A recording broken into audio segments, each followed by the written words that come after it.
Future academy. दोस्तों, आज हम इंडियन कोस्ट गार्ड जीडी के बारे में जानेंगे।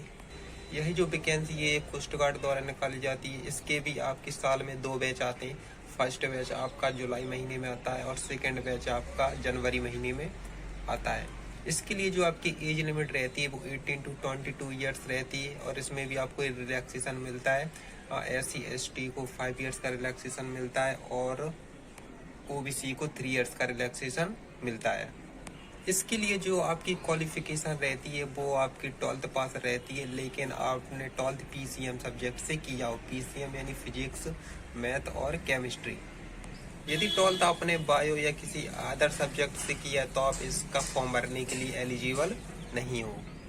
इंडियन कोस्ट गार्ड जीडी में आपको सिलेक्शन लेने के लिए 3 स्टेज को क्लियर करना पड़ता है। सबसे पहले आपका इसमें ऑनलाइन एग्जाम होता है, उसके बाद आपका इसमें फिजिकल यानी PFT टेस्ट होता है, उसके बाद आपका इसमें मेडिकल होता है। आइए जीडी का सिलेबस देखते हैं। इसमें आपके 2 पेपर होते हैं, सेक्शन ए और सेक्शन बी। सेक्शन ए जो आपका रहता है वो आपका टोटल 60 मार्क्स का रहता है और जिसके लिए जो आपको टाइम दिया जाता है वो 45 मिनट्स दिया जाता है। और सेक्शन बी यानी आपका सेकेंड जो पेपर होता है वो आपका 50 मार्क्स का होता है, जिसके लिए जो आपको टाइम दिया जाता है वो 30 मिनट्स दिया जाता है। सेक्शन ए में आपका जो मैथ रहता है वो 20 मार्क्स का आपका मैथ रहता है और 15 मार्क्स का आपका इंग्लिश रहता है और 10 मार्क्स का आपका साइंस रहता है और 10 मार्क्स का आपका रीजनिंग रहता है और 5 मार्क्स का आपका GK GS रहता है। और सेक्शन बी में आपका 25 मार्क्स का मैथ रहता है जो आपका 12th बेस पर होता है और 25 मार्क्स का आपका फिजिक्स रहता है, ये भी आपका 12th बेस पर होता है।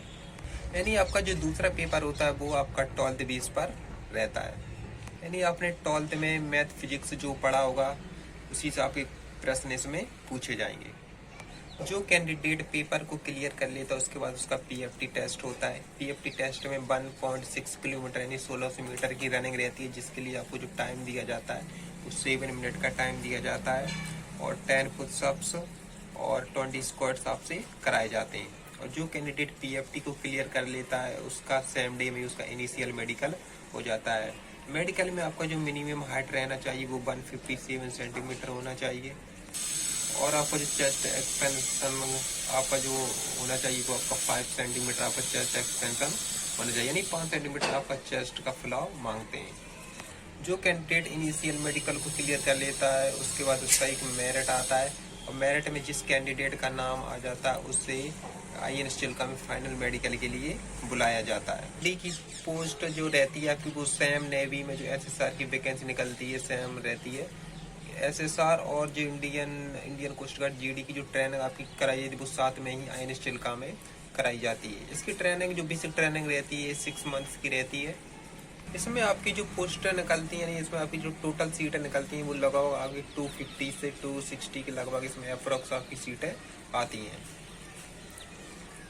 इंडियन कोस्ट गार्ड जीडी में आपका ट्रेनिंग के टाइम जो बेसिक पे रहता है वो 14,000 के अप्रोक्स रहता है और जॉइनिंग के टाइम इसका बेसिक पे आपका जो रेट रहता है वो 21,700 के अप्रोक्स रहता है। इसमें आपका अलाउंस भी जोड़ते हैं। उसके बाद आपका जो सैलरी इसमें पहुंच जाता है वो 30,000 के अप्रोक्स इसमें आपका सैलरी पहुंच जाता है।